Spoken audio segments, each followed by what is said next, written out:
এত পরিমাণে আমরা গালি খেয়েছি, তারপরে তো দর্শকের সাথে আমরা ছবি তুলি। ক্রিকেট প্লেয়ার বাদ দিয়ে তো আপনি সামনে আগাতে পারবেন না। আমরা সবসময় চেষ্টা করি ভালো ক্রিকেট খেলার জন্য, মাঠে ভালো পারফরমেন্স করার জন্য। আমরা যে টাকাটা আর্ন করি ম্যাক্সিমাম আইসিসি এবং স্পন্সর থেকে টাকাটা কিন্তু আসে।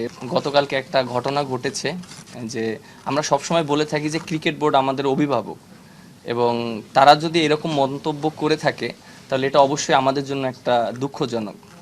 আর একটা জিনিস ক্লিয়ার করা উচিত যে প্রত্যেকটা মানুষই জানে, যেটা মিথুন ভাই বলল, এটা আমি অনেক সময় অনেক জায়গায় ফেস করেছি, আমি দেখেছি, অনেক দর্শকের সাথে কথা হয়েছে। অনেক সময় আমরা খারাপ খেললে বলে যে ভাই আপনারা ভালো খেলছেন না, আমাদের টাকাই তো আপনারা চলেন, যে আমরা টাকা দিই বলেই তো আপনারা মাঠে খেলছেন। জিনিসটা আসলে এরকম না।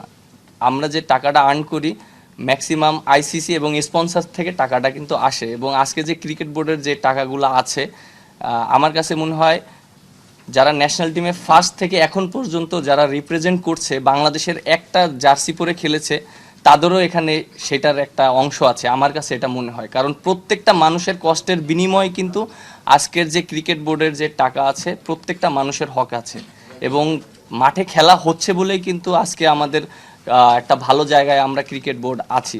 সো মাঠে যদি খেলাই না হয় তাহলে কিন্তু স্পন্সারও আসবে না, বা আইসিসি থেকেও যে রেভিনিউটা পাওয়া হয় সেটাও পাওয়া হবে না।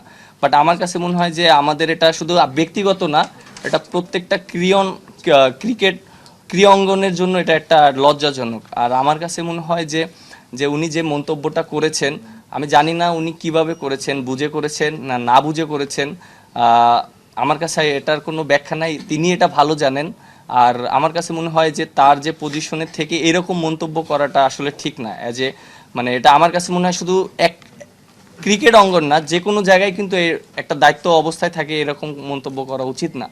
আর আমরা ক্রিকেটাররা যারা আছি, আমরা সবসময় চেষ্টা করি ভালো ক্রিকেট খেলার জন্য, মাঠে ভালো পারফরমেন্স করার জন্য। এবং আপনারা যেটা জানেন যে আমরা কিন্তু সবসময় সমালোচনা হই, আমরা মাঠে খেলি, পারফর্ম না করলে এমন কোনো প্লেয়ার নেই বাংলাদেশের মানুষ সমালোচনা করেনি। আপনারাও সবসময় সমালোচনা করেন বা সবসময় আপনারা ভালো বলেন, বাট আমার কাছে খুব ভালো লাগছে যে আপনারা আমাদের এখন যে আমরা যে স্টেপটা নিচ্ছি, আপনারা আমাদেরকে সমর্থন করছেন, এই জিনিসটা আমার কাছে খুবই ভালো লেগেছে। এবং আরেকটা ইস্যু নিয়ে কথা বলতে চাই, যে প্রত্যেকটা মানুষের জানা উচিত যে আমরা যে আর্ন করি, আমরা কিন্তু আমরা মনে হয় বেশি ট্যাক্স দেই। হ্যাঁ, আমরা 25 থেকে 30% ট্যাক্স দিই। দ্যাট মিনস আমরা কিন্তু সরকারকে কিন্তু টাকা দেই, এবং অনেকের ধারণা আছে যে সরকার থেকে মনে হয় আমাদেরকে টাকা দেয়, সরকার থেকে আমরা টাকা পাই না। আমরা সম্পূর্ণটা ক্রিকেট খেলে, মাঠে ক্রিকেট খেলে সম্পূর্ণটা আমরা ওইভাবে টাকাটা পাওয়া হয়। এই জিনিসটা হয়তো ক্লিয়ার করা হয় না, আমাদেরকে অনেক ধরনের ভুল বোঝানো হয়। সো এই জিনিসটা সবার জানা উচিত। ক্রিকেট প্লেয়ার বাদ দিয়ে তো আপনি সামনে আগাতে পারবেন না। মানে এখানে কিন্তু এক দুজন ইস্যু না, এখানে কিন্তু পুরো কান্ট্রির প্রত্যেকটা প্লেয়ারের ইস্যু।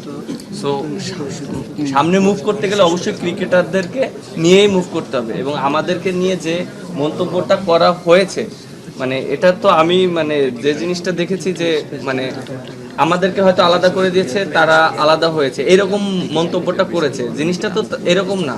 জিনিসটা কিরকম যে সবাই একসাথে কাজ করতে হবে। এখানে তো আমরা ক্রিকেট প্লেয়ার, ক্রিকেট বোর্ড, আপনারা যারা আছেন, মিডিয়া, সোশ্যাল মিডিয়া, সবাই আমরা একটা পরিবার। আমরা যখন মাঠে খেলি তখন তো সবাই আসে, দর্শক যারা আছে, দর্শকদেরকে আমাদের কিন্তু রীতিমতো ভুল বোঝানো হচ্ছে। অনেক সময় আমাদেরকে নেগেটিভ জিনিস বোঝানো হচ্ছে, পজিটিভটা আমাদের সামনে আনা হচ্ছে না। সেজন্য অনেক দর্শকরা আমাদেরকে বুঝতেছে না আসলে যে আমরা আসলে কি। আমরা কিন্তু কারো এগেনস্টে না, আমরা যে দর্শকরা যে আসে, আপনি জানেন এত পরিমাণে আমরা গালি খেয়েছি, তারপরে তো দর্শকের সাথে আমরা ছবি তুলি।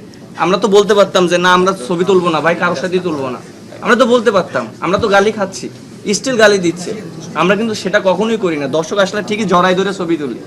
তো জিনিসটা কি, আমরা ক্রিকেট প্লেয়ার, ক্রিকেট সোহান ভাই যেটা বললো, আমি মেহেদী হাসান মিরাজ হয়েছি ক্রিকেটের জন্য।